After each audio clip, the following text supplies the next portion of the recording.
Olá, sejam muito, muito bem-vindos ao Jornada da Calma. Eu sou a Helena Galante, companheira de jornada de vocês, e hoje tenho a alegria de receber de volta aqui no Jornada o Alan Dias Castro. Alan, seja muito bem-vindo. Helena, que prazer, que alegria conversar contigo. Muito obrigado pelo convite, pela recepção. O Alan acaba de lançar um livro muito lindo, que eu estava contando para ele aqui um pouquinho antes da gente começar, que eu fiquei muito emocionada lendo diversos trechos dele. Ele se chama O Colecionador de Saudades, Histórias e Poemas para Celebrar o Presente.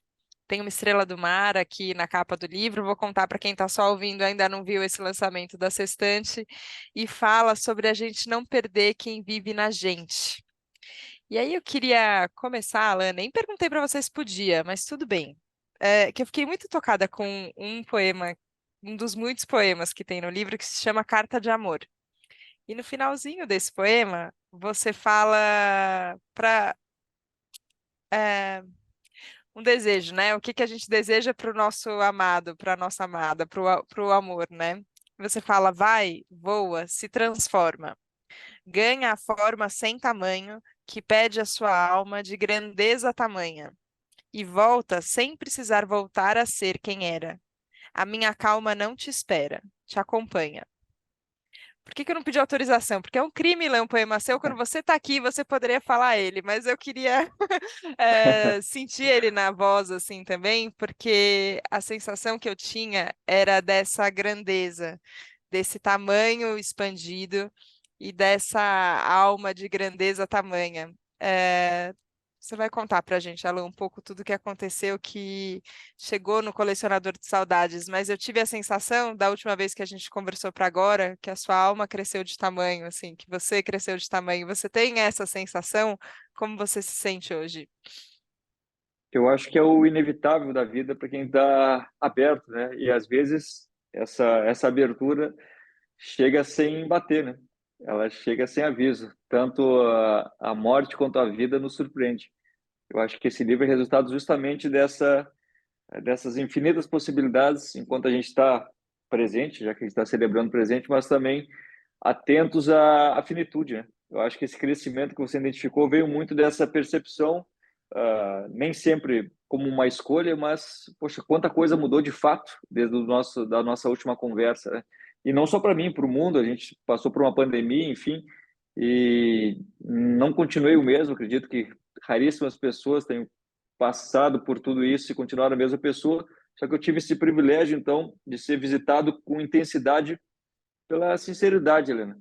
Acho que nada, não tem uma fase mais sincera da minha vida do que quando eu perdi meu pai e 3 meses depois recebi minha filha nos meus braços, assim.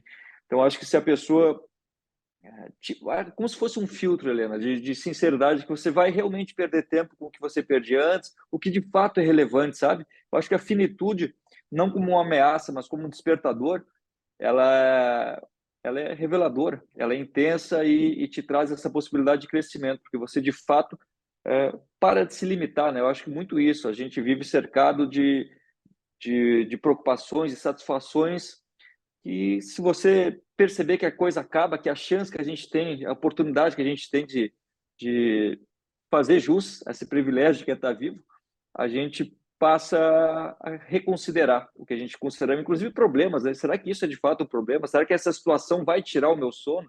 Então, acho que esse crescimento que você observou aí talvez tenha sido aumentou a minha necessidade de me sentir vivo e algumas coisas vão ficando para trás, algumas coisas vão acrescendo a nossa personalidade, a nossa caminhada e resultou de fato nessa diferença tremenda do um Alain de antigamente, como eu tenho certeza que estou encontrando outra Helena aqui, os ouvintes também, acho que isso é estar vivo, né? Estar vivo é ser surpreendido e, por consequência, evoluir.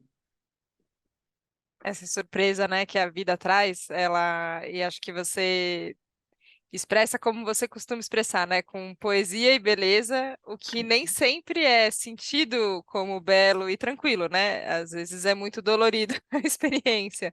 É, e essa surpresa, né, que a vida traz e o que, que a gente faz com ela, eu fui caminhando junto com você, né, no processo do livro e sentindo o quanto a escrita foi não sei, parece que te ajudando também a entender o que estava acontecendo. Você conta no livro que teve um momento que não deu para escrever, né, ali.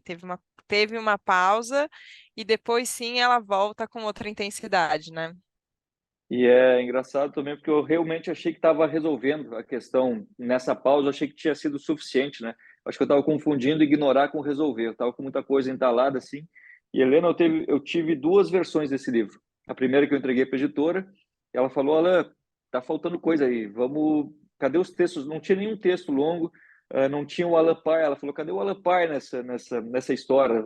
Já que o desafio é ser um pai presente, sem ter a presença do meu, cadê o Alan Pai? Cadê?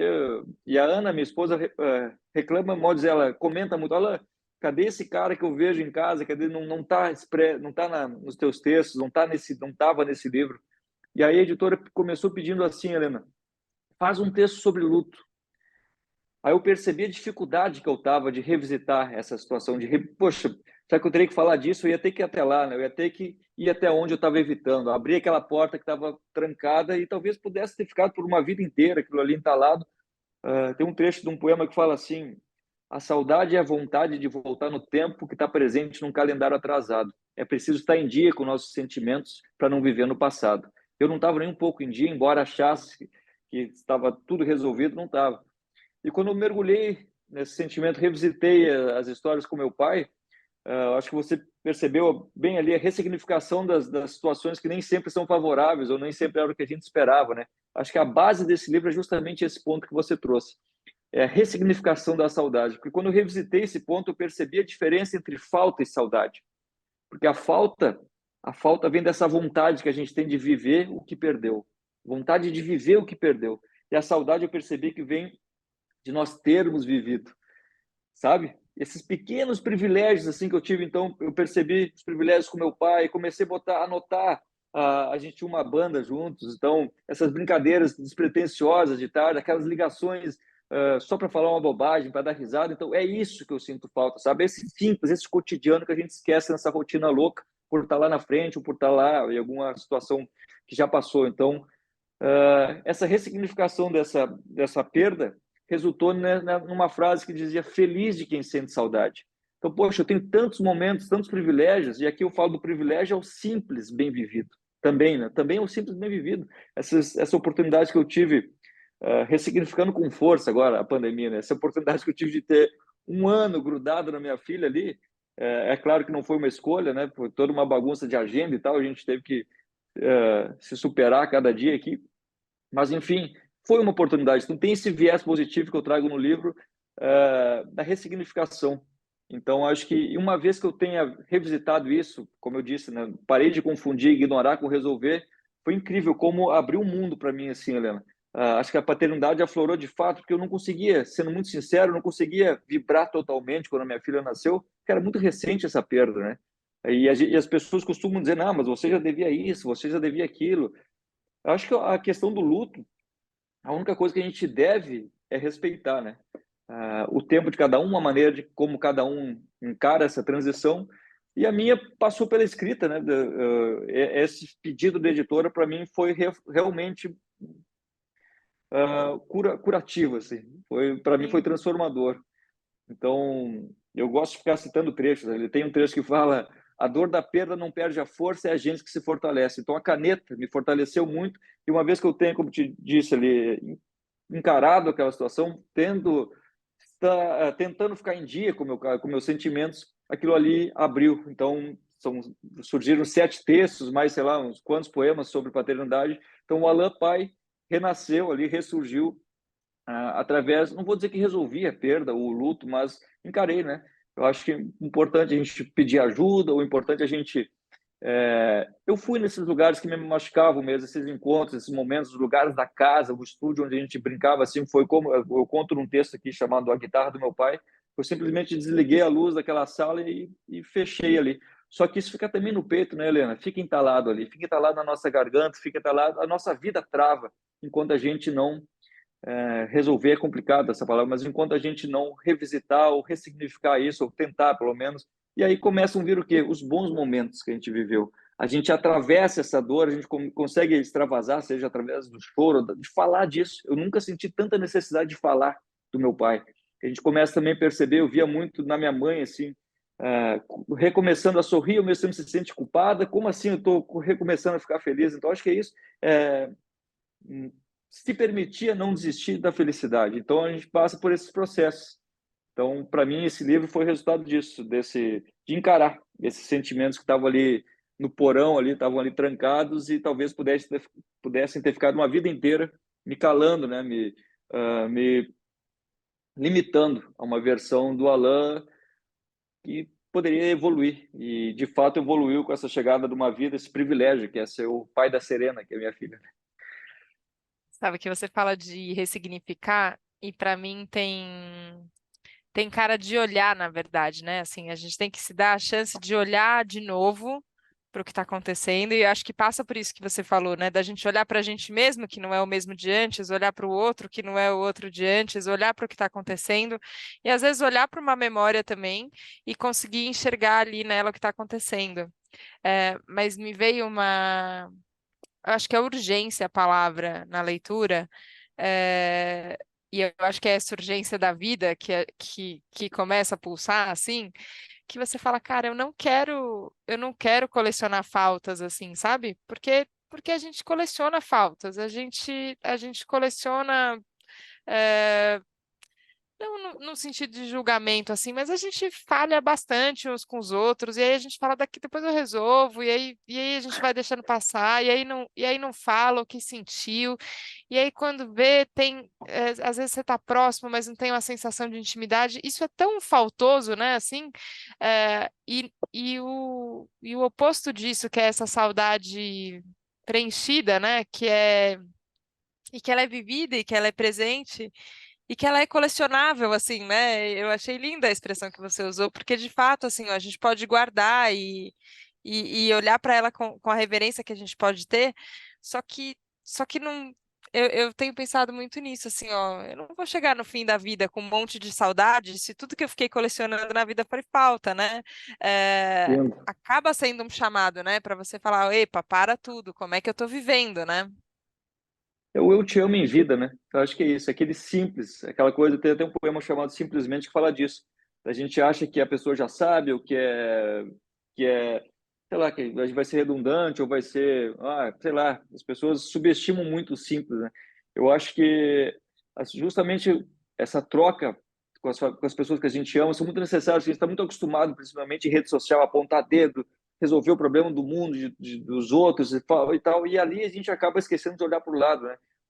Você comentou do primeiro poema ali, é um poema que eu fiz para Ana, que minha esposa, que eu não estaria aqui se não fosse ela, então, e talvez a gente desacostuma a falar isso. Então, hoje, a necessidade, essa urgência que você percebeu é isso. Poxa, será que eu disse tudo para o meu pai, tudo que eu gostaria? E o medo que a gente fica de perder as outras pessoas que ficam também. Então, é, foi isso, foi como se fosse, por isso que eu te mandei aquele áudio, eu mandei um áudio falando do livro com aquela intensidade que eu perdi a vergonha de ser o medo e de mostrar que eu estou feliz, sabe? De mostrar que eu estou por inteiro ali, de que, sei lá, que eu me emocionei, de que eu errei. Então acaba sendo uma liberdade tremenda sem essa exposição.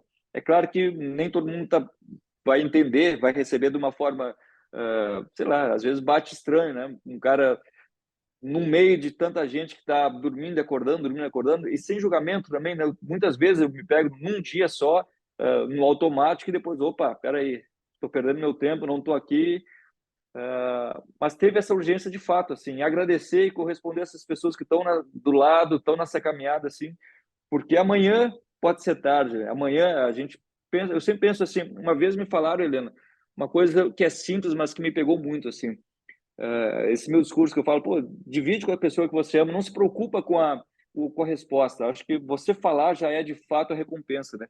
E aí, se você estiver pensando, será que eu falo, será que eu não falo? Para quem eu falo? Pergunta assim: se essa pessoa não estiver no próximo Natal, qual é a falta que ela vai fazer, sabe? Então, e Natal é rápido, cada vez vem um e, sei lá, meu pai já não está 2, 3 natais, os natais insistem em voltar, a vida continua. Eu lembro que eu fiz um poema falando disso. A feira voltou para a rua, o Natal já chegou de novo e a nossa dor fica com a gente ali porque a vida segue. Então, a pressa dos outros também não acompanha a nossa saudade. Então, é a gente que tem que estar correspondendo diariamente a esse sentimento. Então, essa urgência vem muito disso, dessa percepção de que a chance é essa, e o simples também pode ser justamente que a pessoa está querendo ouvir do lado ali, aquela, opa, eu existo aqui do lado, não é só o outro lado do mundo que a gente está sempre dando atenção e de costas para quem está com a gente, né? Agora eu fico pensando, você falou sobre a chegada da Serena, né? E chega um ser humaninho, né? E tem uma vida inteira pela frente, né? Assim, a gente sabe que a gente não sabe quanto tempo, mas a gente olha e fala, tem uma construção, né? Que não vai ser não é de um dia para o outro, né? É um todo dia, é um a cada momento, é um se fazer. E às vezes eu olho para essa. Eu me identifiquei muito quando você contou sobre a viagem com seu pai, que você falou sobre o medo da paternidade, né? Que você sentia assim de falar, cara, mas agora, será que tem espaço? Será que vai dar? Será que não? Será que cabe, né? Será que eu estou apto a isso também? Então, todas as dúvidas que vêm junto, né? E acho que vale compartilhar ali, porque é de fato de uma sabedoria muito grande que ele compartilhou com você.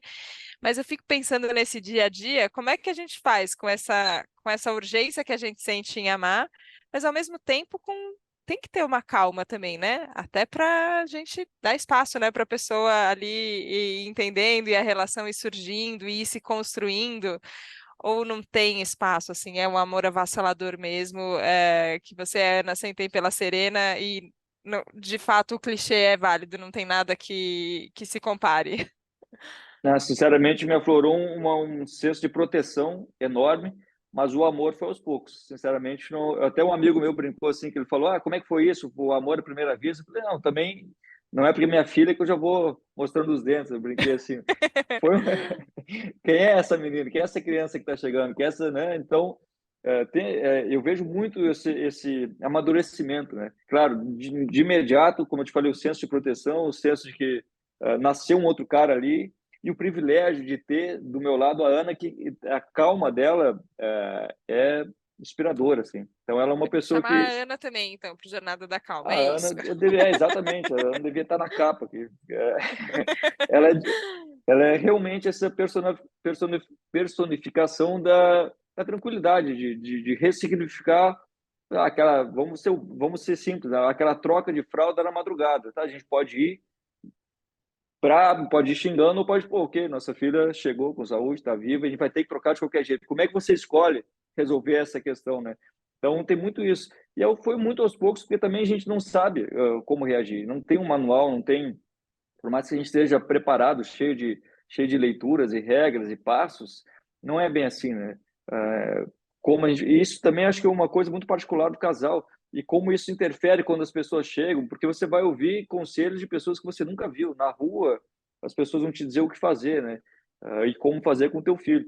Então a gente vai aprimorando também essa paciência, tanto dentro de casa quanto fora, porque a gente vai como se fosse um filtro absorvendo, e aí acaba refletindo acho que a personalidade do casal, né? Então acho que é muito mais uma preocupação de como eu estou me portando diante, inclusive, do mundo, dos outros, porque tudo que eu falar, tudo que eu mandar ela fazer, talvez vai ser muito menos intenso do que o que ela está me vendo fazer. Inclusive como eu trato a mãe dela, inclusive como eu me porto com as pessoas. Então é muito mais isso. Acho que essa oportunidade também de olhar para a gente e opa, estou falando uma coisa, fazendo outra, essa coerência que a paternidade tem me cobrado, e eu agradeço muito, assim, porque é possibilidade de também da gente se revisitar, né? Você fala, né, sobre desde o início, assim, o desafio de ser um pai presente sem o seu pai estar presente, mas ele vai se fazendo muito presente, né? É curioso, na história da guitarra, assim, meu pai não toca instrumento musical, assim, né? Mas tem outras coisas que ele gosta e que eu fui identificando, assim, A mesma paixão que às vezes fica adormecida pelos afazeres da vida e que aí em algum momento da vida volta. Então, eu fui desenvolvendo um senso de intimidade com seu pai, por exemplo. Então, e você falou sobre essa necessidade que você tem tido de falar sobre ele, né? Quanto hoje você sente que você consegue fazer de fato a presença dele ser sentida até não só por você, mas também pela Serena, né? Olha só, dessa viagem que você comentou ali do primeiro capítulo, eu falo que eu fiz uma viagem de carro com meu pai de Porto Alegre ao Rio de Janeiro, que era um sonho que a gente tinha, e se por alguma razão maior do que qualquer desculpa, em 2019 rolou. E ele realmente desmistificou esse medo que eu tinha, como você comentou ali, que eu estava cheio de medo. É um momento de interromper a carreira para ser pai. Ele falou, Alain, quem disse interromper, né? Quem falou interromper? Essa criança vem para coroar teu bom momento, deixa ela vir. Então ele me fez aceitar a paternidade antes de saber que seria pai. E aí, pelo rumo da vida, então, meu pai faleceu 3 meses antes da Serena chegar. E o parto, eu conto no livro ali, foi filmado, senão nem eu ia acreditar, né? Foram horas e horas intensas ali de contrações. E quando chegou o momento, a enfermeira finalmente falou que era o momento de ir para o hospital. A Ana chegou até o meio da sala, essa que eu estou, inclusive, foi até o corredor e falou: Eu não aguento mais, vai nascer aqui. E aí eu não sabia o que dizer, Helena. Eu estava realmente apavorado. Eu olhei para trás, tinha uma cabeça saindo e voltando. Eu falei, nossa, eu olhei para a enfermeira e falei: Olha, enfermeira, acho que de fato, né, tá vindo, vamos, vamos. E aí liguei para a médica. Eu lembro que eu liguei para a médica e falei: Doutora, o bicho está pegando aqui. Ela falou: Estou te esperando no hospital. Você está onde? Eu estou em casa, doutor. E quando eu falei: Eu estou em casa, Helena, ela deu uma resposta que hoje eu dou risada, mas quando eu falei: Estou em casa, ela respondeu assim: Jesus. Falei: Opa, ok, vamos, amém, mas vamos resolver isso. E aí eu não Sim. sabia o que dizer e falei, me veio como se fosse uma voz de fato. Se eu falei, Ana, essa criança vai coroar nosso bom momento, deixa ela vir, aceita. Então eu repeti o que meu pai disse e quando eu peguei, eu tive a oportunidade de pegar minha filha no colo, receber ela e passar para Ana, ficou claro para mim, né, que mesmo distante, meu pai é um avô presente e por isso que a frase está na capa, porque a gente não perde quem vive na gente. Então meu pai estava nessas palavras, está em mim, eu vejo às vezes no sorriso da Serena, eu vejo a presença é infinita, assim. E o último poema, o último capítulo abre com esse poema da Estrela do Mar, né? Como nascem as estrelas do mar, se trata justamente disso. Talvez seja o que as pessoas falam, você está se enganando, você está achando uma maneira de se conformar, que seja. Mas eu acho muito, para mim é muito, me alimenta muito, assim, é muito reconfortante perceber que quando eu vou nos lugares que eu sei que meu pai gostaria, ele está ali também, sabe? Ele tá nessa presença, está numa lembrança, tá? Até hoje eu não consigo tocar naquela guitarra, mas ele está ali, está naquelas memórias. Então é isso que eu gostaria de passar para minha filha, sabe? Onde ela estiver, é lá que eu vou estar, porque essa presença não vai, fica nem que seja nos lugares, nas memórias que nos revisitam porque tem pessoas que eu só conheci através da saudade, Helena. Minha avó, por exemplo, nunca vi ela, mas eu sei da vida inteira dela porque meu pai tinha saudade e contava. Então é essa permanência que eu quero deixar para minha filha, assim. Quando você fala do que deixar para ela, você escreve uma carta para ela, né? Que, Nossa Senhora, pensa, pensa a quantidade de lencinhos necessária, gente, para ver, para acompanhar.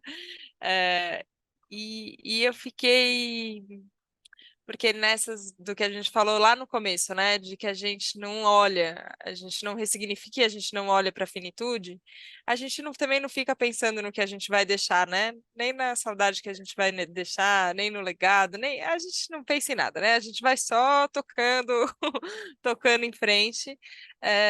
Só quero que você parou ali para falar, olha, o que que eu te deixo, né? Assim, o que que e eu acho que parte de um lugar de achar dentro da gente, né? O que que fica, né? O que que vive na gente, o quanto da gente vive na gente também, né?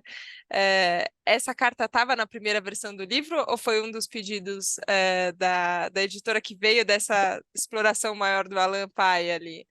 Nada, essa foi a última das últimas, foi mesmo da fase nova do livro, já mergulhado nesse sentimento intenso, foi a última coisa porque me veio esse exercício mesmo, poxa, e quando não tiver mais aqui, né? E é um exercício muito difícil de fazer, mas ao mesmo tempo é libertador, porque é aquilo que eu falei também da finitude, você percebe, nossa, eu vou perder esses detalhes, então eu não quero mais perder. Enquanto estou aqui, eu quero estar pleno nesse privilégio, nessa oportunidade repito, do simples. Eu quero estar ali no dia a dia, eu quero estar ali no parque, na praia com a minha filha, porque como eu vivi essa perda do meu pai, como eu te falei, é o que eu sinto falta.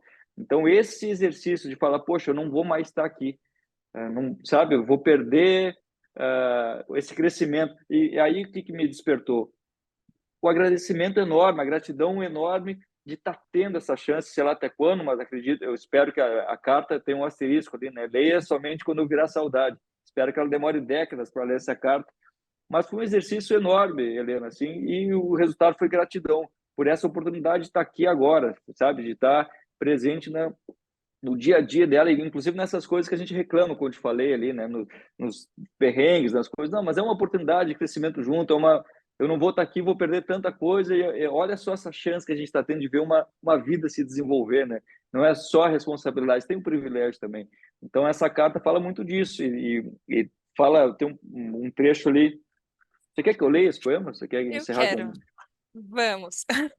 Não sei se Nunca falei encerrar, eu esse quero ficar poema. conversando mais horas aqui com você, mas eu quero, eu quero ouvir, por favor.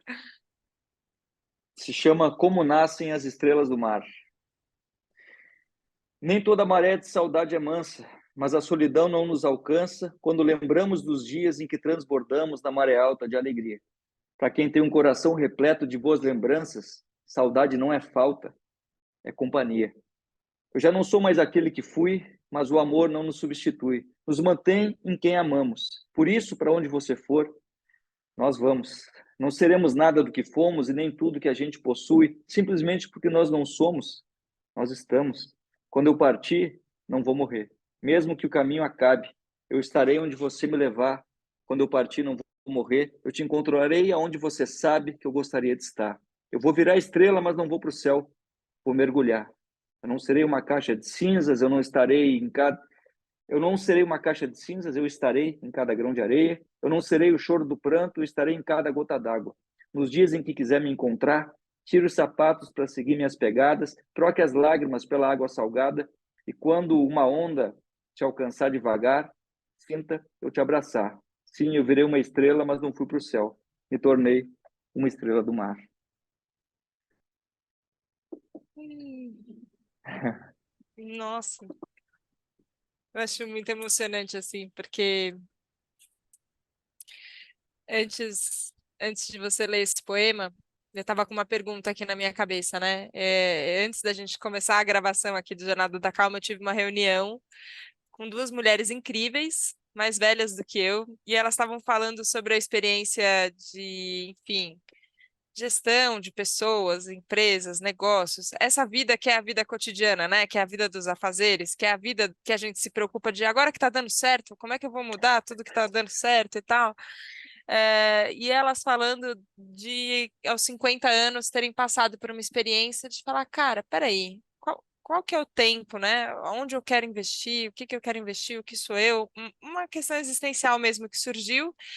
E como é que às vezes a gente fica lidando com essas questões e com as nossas incoerências, né? Porque aí também a gente quer o trabalho de tal forma e também quer o sucesso e o que que a gente fica dizendo que é sucesso e tal.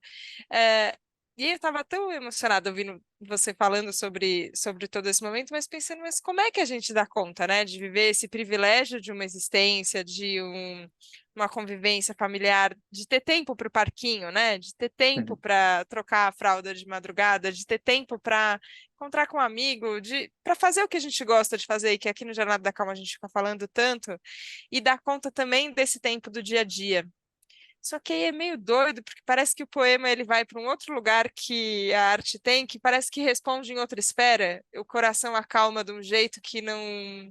Não sei se você sente ainda um pouco essa inquietação do. Parece que desse tempo que é o tempo da vida, a vida mesmo, que é o tempo do amor, que é o tempo das relações, que é o tempo da poesia.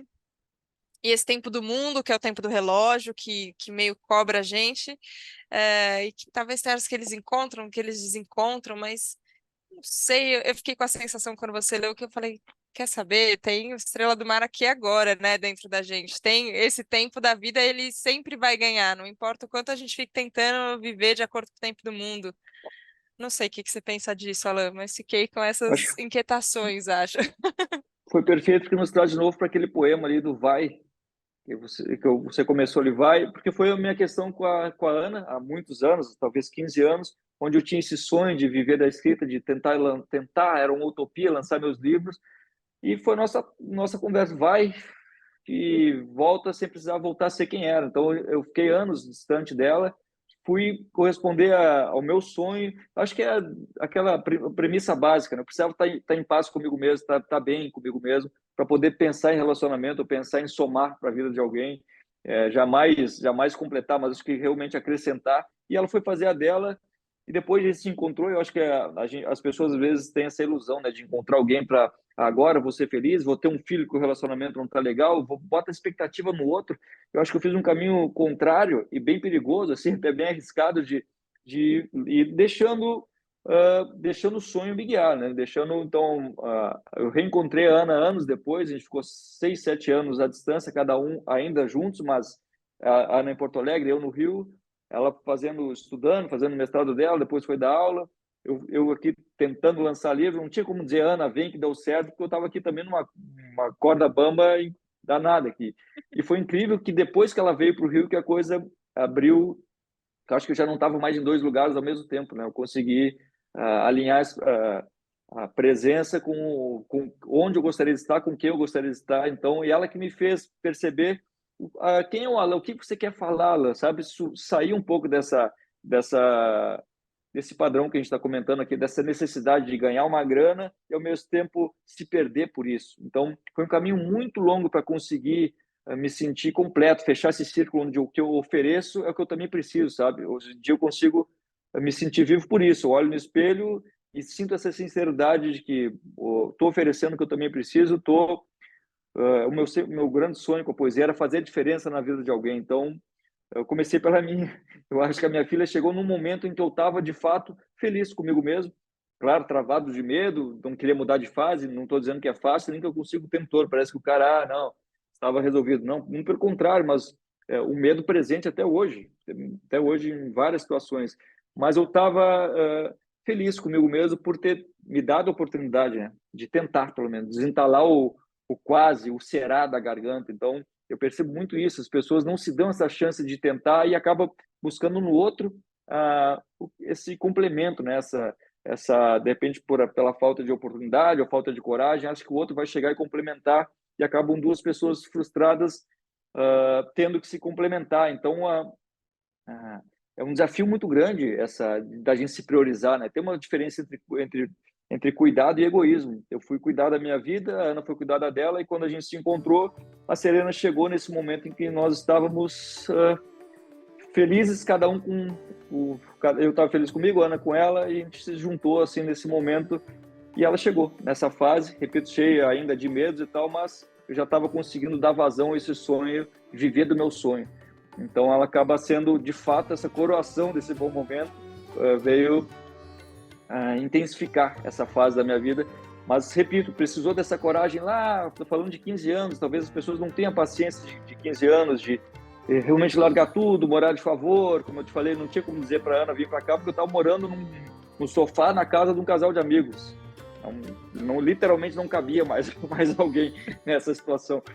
Mas acho que eu me dei o tempo, a gente não se botou essa cobrança de que tinha que ter um filho porque está na hora, porque as pessoas estão perguntando. Então acho que a gente se respeitou em primeiro lugar para poder, hoje em dia, se sentir realizado, independente de ter filho ou não, de estar com alguém do lado ou não. Acho que a Serena é consequência dessa priorização de cada um, assim. Então acho que a gente conseguiu, de fato, transbordar. Eu acho que é esse sentimento que seu pai talvez tivesse falado ali no deixa vir, né? Deixa vir, deixa chegar. E de novo agora nesse poema, na sua leitura, e a sua voz ajuda muito, assim, e é curioso porque quem tá acostumado a te ouvir vai ler o livro, um spoiler, vai ler o livro ouvindo a sua voz na cabeça, assim, que é muito legal. Mas tem essa sensação de abundância da vida mesmo, né? Que se a gente deixa chegar, as coisas vão acontecendo, a gente presente vai acontecendo. Então, eu só queria te agradecer muito, Alan, de novo, pela sua trajetória, pela sua dedicação, perseverança nesse caminho também, com as palavras que acho que você toca muito mais do que mudou realmente muitas vidas com a sua escrita, com a poesia, a minha inclusive. E acho que você deixou vir muitas coisas, assim, e aqui nesse episódio também. Então, tô só gratidão por aqui. Muito obrigada. Pô, eu que agradeço demais pela oportunidade. Eu te admiro muito, acompanho há anos, seu trabalho é sempre uma alegria dividir, trocar contigo. Então, muito obrigado pela oportunidade, pelo espaço para falar de poesia, de vida e de sonhos. Obrigado, Helena. Obrigada, Alan. Obrigada a você que nos acompanhou aqui hoje no Jornada da Calma. Espero que você colecione algumas saudades depois de nos ouvir. Deixe vir muita coisa e se sinta muito presente mesmo. Obrigada pela confiança, obrigada pela abertura. E a gente se vê na próxima segunda, no próximo Jornada da Calma. Um beijo. Tchau, tchau.